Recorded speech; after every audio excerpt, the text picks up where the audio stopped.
కరకరలాడుతూ బూందీ గుండ్రంగా రావాలంటే 2 కప్పులు శనగపిండి 1 కప్పు వరిపిండి తీసుకొని ఈ రెండింటిని బాగా జల్లించండి.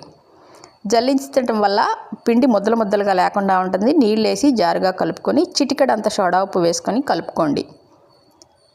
నూనెను బాగా వేడెక్కించండి.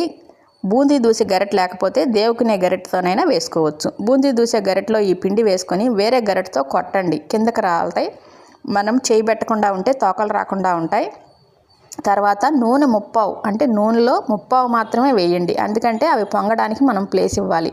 నిండా వేయకండి. నూనె ఎంత ఉందో అంతా వేసేయకండి. ఇలా వేసుకుంటే బూందీ గుండ్రంగా వస్తుంది, తోకలు రాకుండా ఉంటాయి. బూందీ వేసిన ప్రతిసారి గరిటెని ఒక్కసారి చేత్తో కింద పైన తుడవండి. అలా అయితే హోల్స్ మూసుకుపోకుండా ఉంటాయి. తర్వాత వేరుశనగ గుళ్ళు కరివేపాకు వేసుకొని 2 స్పూన్ల జీలకర్రని మెత్తగా పొడి చేసి అది కూడా వేసుకోండి. వెల్లుల్లిపాయలు కావాలంటే కరివేపాకు వేసినప్పుడు నూనెలో వేసి కలుపుకోండి. ఉప్పు కారం వేసి ఇలా బాగా